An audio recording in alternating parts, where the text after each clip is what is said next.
This started as a use what's in the fridge dinner and somehow became one of my favorites. It's one of those meals that looks like you tried way harder than you actually did and everything works together. Sweet, savory, a little smoky, and cheesy on top, it's hard to mess up. Let's get into it. First thing, preheat your oven to 180 degrees Celsius if you would like a very soft sweet potato. Now grab one sweet potato and dice it up into small chunks. Try to keep them roughly the same size so they cook evenly.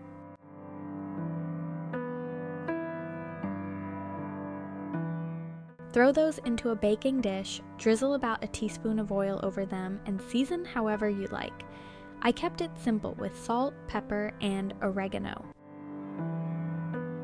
Give that a mix and get it into the oven. This is going to roast for about an hour. Cut half a zucchini into chunks.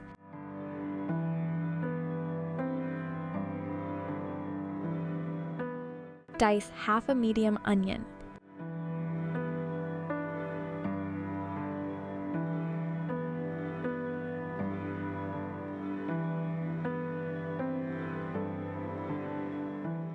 And mince 4 cloves of garlic.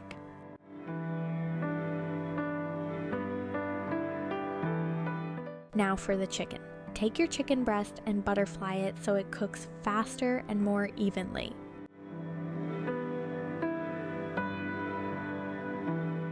Then season it generously on both sides with salt, pepper, oregano, and garlic powder.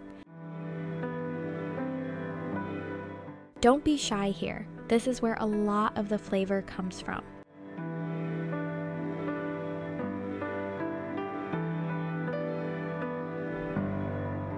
Heat a pan with about a tablespoon of oil.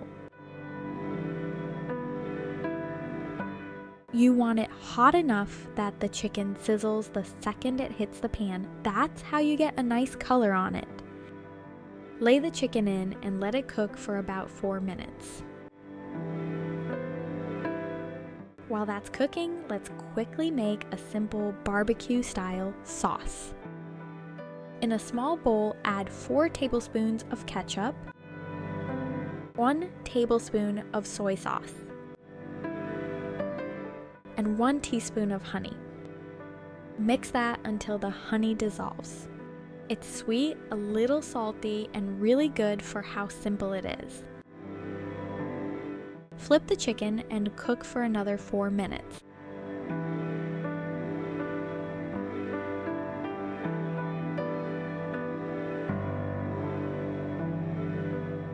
Once it's done, take it out and set it aside to rest for a few minutes before cutting into bite-sized pieces.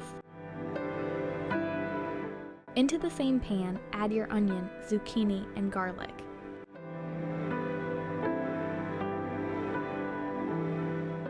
Then throw in about a 1/4 cup of corn and whatever beans you like. Sauté this for about 3 minutes, just until everything starts to soften.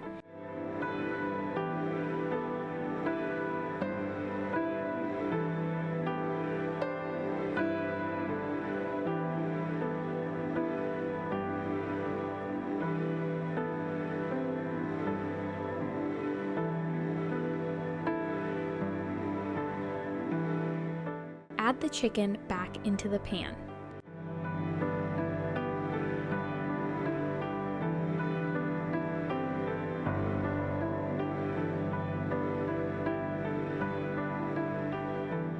Then add in the sweet potato. Give everything a mix and let it cook for about 3 minutes so the flavors start to meld.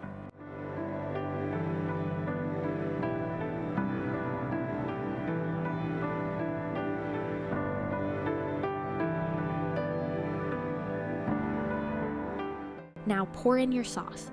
If you're using a store-bought one, go with about 1/2 cup. Stir everything really well so it gets coated and let that cook for another 4 minutes.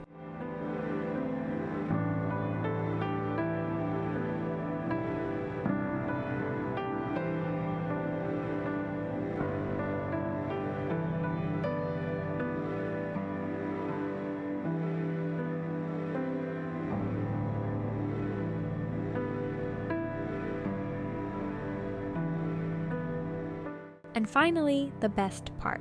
Add enough cheese to cover the top. Let it melt for about 2 minutes until everything is nice and gooey.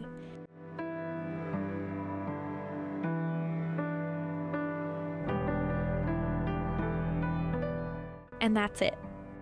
This is one of those meals you can tweak 100 different ways too. Different veggies, different sauces, even swap the protein. If you try this, let me know what you changed. I'm always curious how people make these their own. Thanks for watching. Have an amazing day or night whenever you are watching, and I'll see you in the next one real soon.